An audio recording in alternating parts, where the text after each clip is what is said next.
Ah, it would seem that the investigation is advancing, Holmes. Yesterday's Star said that a suspect is in the hands of the police, a man with a rather sinister reputation. I was about to join you in your optimistic outlook until you informed me that the good news came from the press, Watson. But surely they wouldn't invent the fact that the police are holding a suspect, or the acts that are attributed to him. You will have an exact answer to these two questions in less than 50 seconds, Watson. Pardon? Enter, Inspector. Good day. Dear Watson, allow me to introduce Inspector Aberline, Inspector Dr. Watson. Inspector? To what do we owe the honour of your presence, Inspector? I heard that the two of you made your way to Whitechapel a few days ago. Your arrival, you are aware, coincides with a very serious affair which our police service is going to great lengths to solve and which is creating strong tensions in the area. Pardon me, but haven't you arrested someone? A certain Leather Apron? Absolutely not. The man who hides behind this name is indeed being actively searched for by the force. Besides, nothing at the moment suggests that he is the Bucks Row murderer. There, you've been enlightened, Watson. Now it is our turn to answer Inspector Aberline's questions. Indeed. I will be brief and precise. Do you intend to investigate this case, or have you already started? It is to be of service to a friend that I went to Whitechapel. We did, out of curiosity, familiarise ourselves with the preliminary reports, and we made our way to the scene of the crime. Our conclusions are slim, as are the clues. Having not been officially appointed by a client, I believe that my intervention in this business will end there. Very well. To be frank, you take the weight off my shoulders by distancing yourself from the case. Our image isn't very good, to say nothing of what the press puts us through. Thus, if overnight they found out that you were on the case, people would turn against us. And they would pester me, overwhelm me, and finally make me out to be responsible for the inevitable failure such a scenario entails. Neither you nor I wish for this to happen. I know that your time is precious, Inspector. I will send you a note regarding my conclusions shortly. With pleasure. Gentlemen? Do you think that he will find the murderer? The chances are slim to non-existent. It is 7 days now, short of a confession from the murderer himself. And you will not go further? You heard the Inspector, Watson. My presence in Whitechapel would hinder, which doesn't mean that we will drop the case. How is that? The Inspector spoke of me, but not of us. It is you, Watson, who will lead the investigation tonight. It is you who will bring to the police station the little note that I will write regarding our conclusions. Despite the late hour, there is nothing to stop you from making inquiries about this famous Leather Apron while you are there.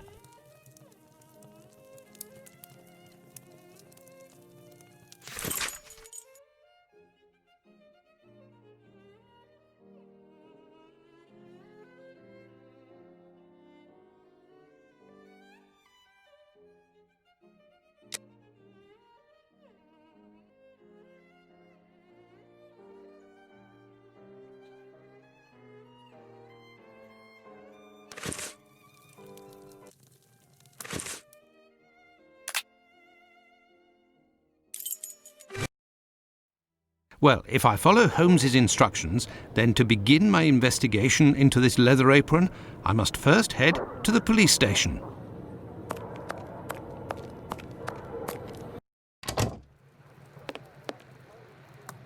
Good evening, sir. What do you... I know you. You were here last week with Sherlock Holmes.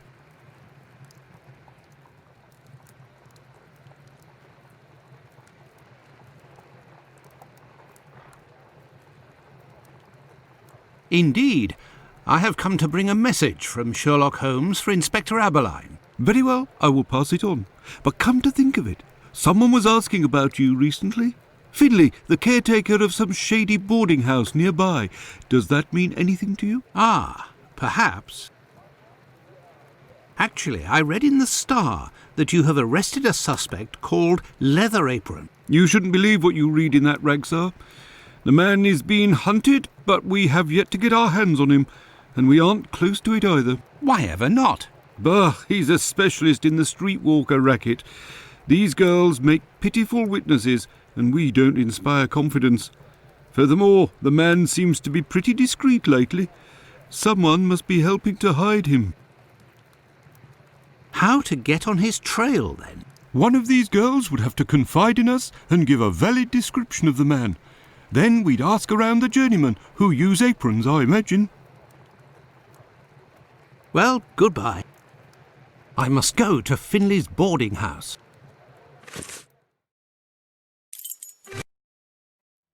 I must go to Finley's boarding house.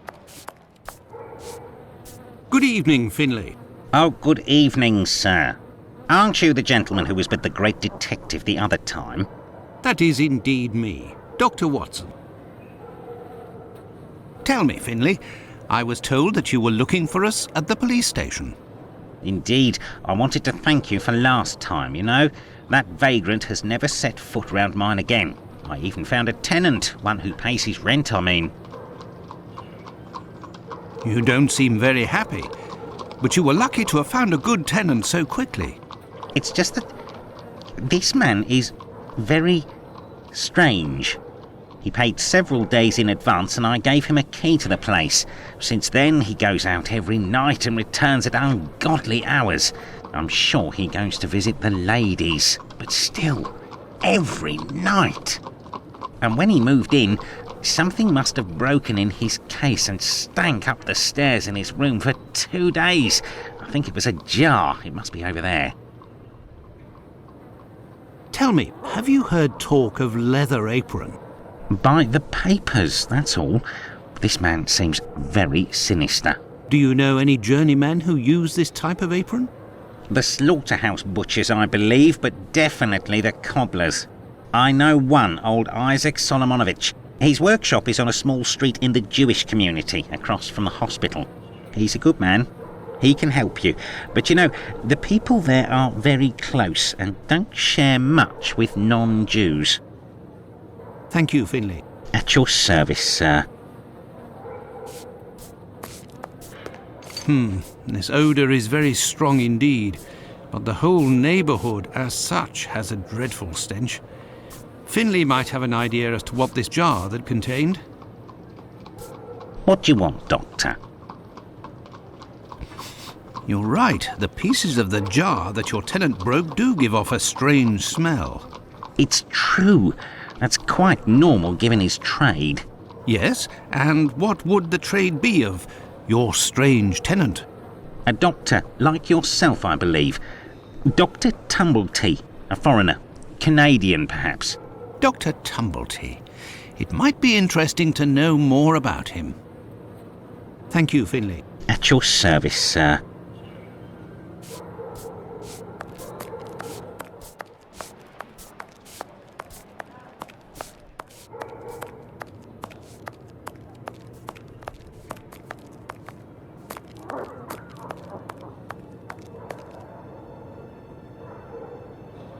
Oh, it's you.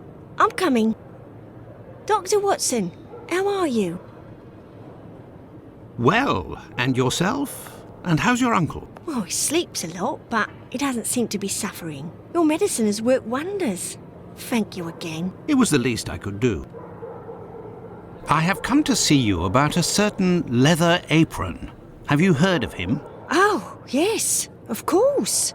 Terrible things are said about that man. Have you ever come across him? Goodness gracious, no.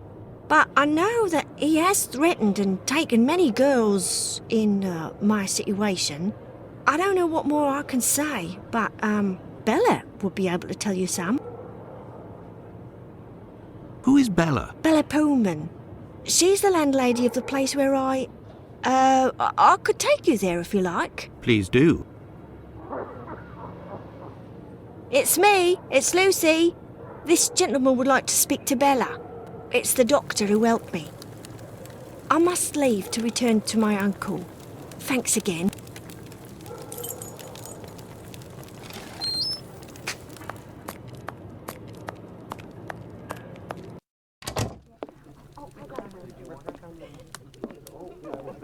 Can I get a refill, please? If you'd be patient, Madam Bella will arrive in a moment. Good evening. I am Dr. Watson. It is young Lucy who told me to come see you. Ah, Ah, so you're the Good Samaritan who saved her uncle without asking for anything in return. And now you've come to see me, no doubt, to explain that the poor little thing doesn't belong here and you will see to her future. Well, if you expect me to let her leave with you... It's not that, ma'am. You should know I am a married man. And why should that matter? I believe there has been a misunderstanding. The reason that Lucy sent me here is that you may be able to give me some information about Leather Apron. Are you a doctor or a constable? I am most certainly a doctor, but I am acting in this matter in a private capacity, and I would like to find this man. Well, if you're able to rid us of him, I'll give you a week's worth of free passes. That man is a thorn in our sides. He spies on the girls in the streets and watches them inside the houses, spying through the windows. And as soon as they're finished with a client, he jumps on them without any warning and forces them to give him their money. I've never seen him, but one of my girls was attacked by this man, and she said that he wore a leather apron and carried a knife. And his face, he has a horrible head, with rat's eyes and a deformed mouth. She even said that she knew his name, Pizer, I think. But I don't know where she can be found. Margie, Nutcracker, the girl I'm talking about, could tell you more, but I had to let her go last week. Why did you let Margie go? The poor girl caught a shameful sickness, and the symptoms have attacked her face, if you know what I mean. So I gave her notice, and a little bit to help her along. I don't know where she is now, but she'll certainly be getting treatment at the clinic if she's still in the neighbourhood. Did you speak to the police? What would they do? Who cares about the girls in the streets? Would you have received a visit from another doctor, a stranger by the name of Tumblety? I'm just like you, Doctor, sworn to secrecy in my profession. But as I've taken a fancy to you, I can tell you that this name is not unknown to me. And if you do me a little favour, it is possible I might remember something about him. What kind of favour must I do for you? You see that man over there? He's a rich artist, a painter, a regular client round here. Well, yesterday, he came and left his cane in the umbrella stand in the hall before going into one of the rooms. Well, when he returned to this room, the cane had disappeared. It's a cane with a massive silver knob. It must be worth a fortune. He threatened to call the police unless he got free services in my establishment for a year. I'll be forced to accept, unwillingly, of course, given the services that he's demanding, unless the cane is found.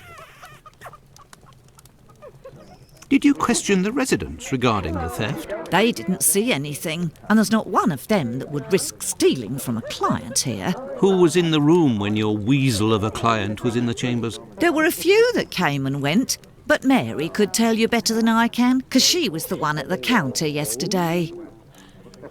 Thank you, ma'am. No problem, my angel. What happened to this rug? Oh, it's when we got a coal yesterday. I asked the young man to fill the pail. Came back to put it down, but his feet were covered in soot and he made a black print. Madam Bella said it was my fault and I got a shilling's penalty. I also have to clean the print and it's no picnic. He has immense feet, that boy. I heard that there was a theft yesterday. Did you see anything? No, and I was here the whole time. Who delivers the coal? It's never the same person. I'd never seen that lad before. Do you always keep an eye on the coat stand? Oh, yes. Well, when the coal delivery came, a client came out of the chambers and stopped me from seeing the boy who brought the bucket of coal. You don't think he would have taken advantage? Until next time, miss. With pleasure, sir.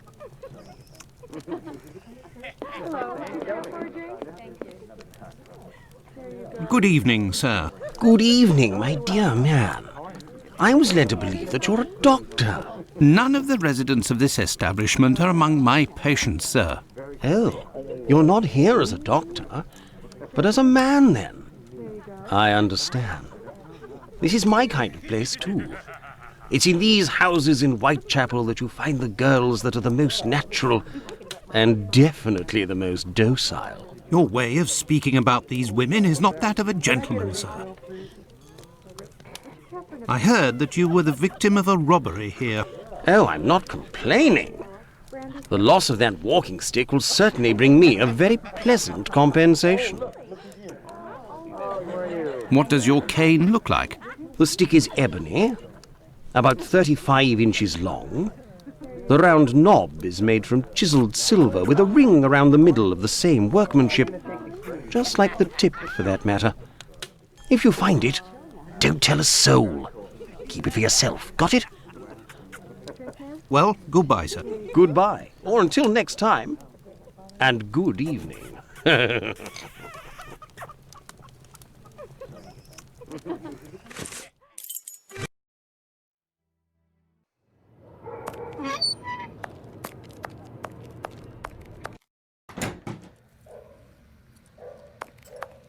A large, black footprint. Good evening, Doctor. My name is Dr. Watson. Pleased to meet you. Good evening. I am Dr. Gibbons. Likewise. I have come to see you about one of your patients. Margie goes by the nickname Nutcracker, who gets her prescription from the clinic. She's a lady of the night and is afflicted with a venereal disease. I know who you're talking about. Indeed, Margie has syphilis and is being treated with mercury. Do you have her address? No. And for your information, she left London for good 3 days ago. She felt threatened. Margie felt threatened? But by whom? I believe that Margie was particularly scared of a terrifying man who attacked her once. Did she say the name Pizer or Pyther? Unfortunately, she didn't give a name, but she described a man with shifty, rat-like eyes and a mouth twisted in a sinister grimace. Did Margie have any idea where this man who terrified her so much might be found? No, but she told me that another girl who'd been attacked like her had told her that this man worked in a cobbler's run by an old Israelite. Also, she saw him again last week, the night of the big fire. She told of going to see the fire like most everyone else in the area. While there, she recognised her attacker in the crowds gathered at the warehouses. There was no mistaking a face like that, she said. She kept an eye on the man the whole time the firemen were working in order to avoid him. Pardon me, Doctor, but who made the large black footprints there near the beds? The brother of one of my patients. The poor thing had a leg amputated after colliding with a carriage. We arranged to find her a prosthesis. Prostheses are very expensive. How did this man pay? He told me that one of his uncles gave him a walking stick with a chiselled silver knob. I agreed to accept this knob in exchange for a simple prosthesis with harness. But this object is of great value, and I could finance half a dozen other prostheses by selling it on Petticoat Lane. Doctor, I have reason to believe that the silver knob that you possess is from a cane that was stolen by the man who brought it to you, and I believe I know to whom it belongs.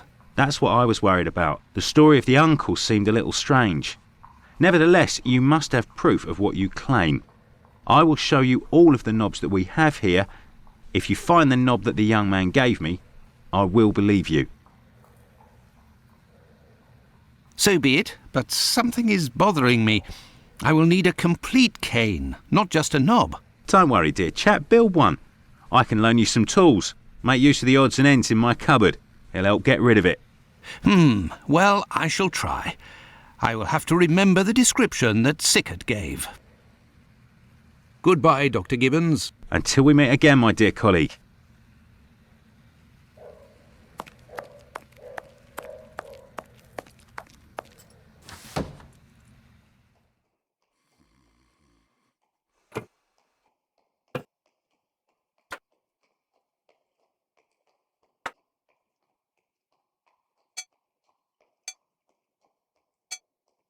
There, all done.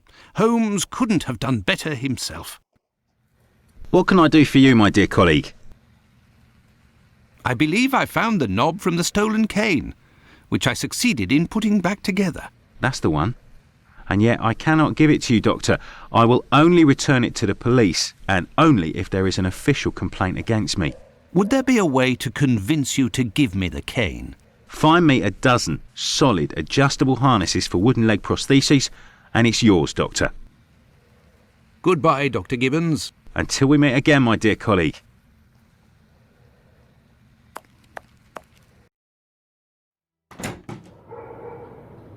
This interview with the doctor revealed an important fact.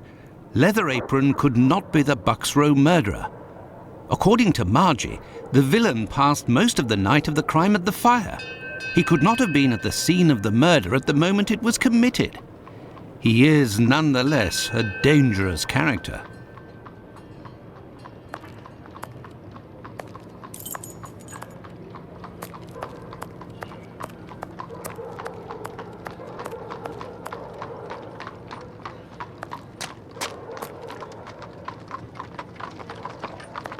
A cobbler's shop. There's nobody here. How very odd.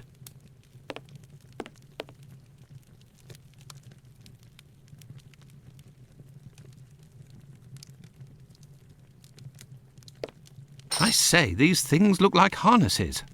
Oh my, they are noisy. Good evening, sir. Pardon the interruption. The door was open. I didn't think that I would find anyone working at this hour. Good evening, sir. I didn't hear you come in. Say, those things that made noise, they are really harnesses, aren't they? Yes, horse harnesses. But I must tell you, sir, that the store is normally closed at this hour. That is why I've asked you to return tomorrow. I didn't come about my shoes. I came to speak of a cobbler, perhaps one of your former employees, a man with very particular habits. You aren't with the police by any chance? I'm sorry, but I do not want to speak of anything but shoes with you. I am not a policeman. I am Dr. Watson. It's Mr. Finlay, who told me that you might be in a position to inform me. Ah, that Mr. Finlay is a very brave man. And if he sent you, then you must certainly be a worthy man also. So, Doctor, who is this cobbler with strange habits? The man of whom I speak is called Pizer or Pyther, a man with a frightening face. Do you know him? Yes, John Pizer. He worked here for a while, but he is no longer here. Do you know where I can find him? No, and if you look, you will not find him. Why? Because he is in hiding, Doctor. You see, a week ago, a horrible murder took place in the neighborhood. A rumor circulated that he might have been responsible for this crime. They say he has quarreled with women of certain virtue in the past, if you understand me. Isaac, it is about the Bucks Row case that I have come to see you. I have the certitude and an incontestable witness that Pizer is innocent, at least of this crime, although he has attacked a number of street women. If he doesn't come forward to explain himself to the authorities, he is condemned to hiding and to take the fall for this murder. Furthermore, it will cast suspicions on your community because they must be hiding him. And while the whole police force is hunting for him, they cannot concentrate on the real assassin who roams the streets and, one never knows, may take any one of you any day. If what you say is true, your visit is a godsend to our community, Doctor. I tell you something. I know Sergeant Thick, an honest policeman who lives in the area. I'll tell John's family that he must go there to explain himself. But if you could please go as soon as possible to the police to give them this report that you say is incontestable. I will go as soon as I take leave of you. Thank you. If I can ever be of service in any way, do not hesitate to ask. Could we transform your horse harnesses into harnesses for wooden legs? Adjustable harnesses? A good craftsman can do anything, Doctor. And I do believe that's what I am. Come back in a while and it will be done. That will be my thanks for what you have done. I shall return later. At your convenience, sir. I am spent. I would like to return home, but I promised to go to the police as soon as I could. Now then, let's go to the police station.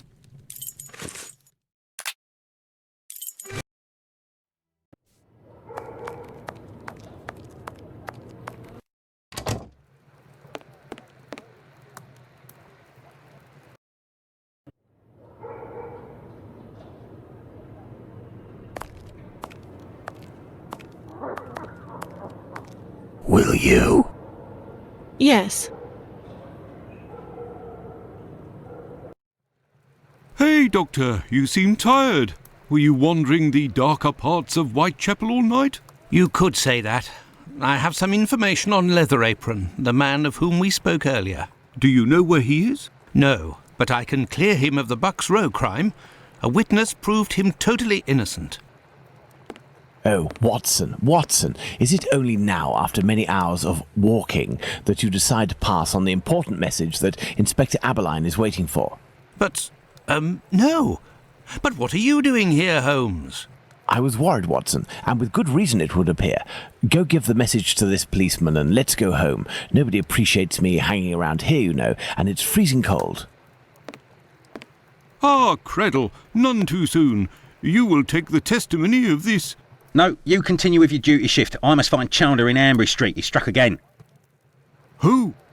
The murderer, the Bucks Row assassin. Hanbury Street. Let's go, Watson. We have no time to lose. Hanbury Street. Let's go, Watson. We have no time to lose.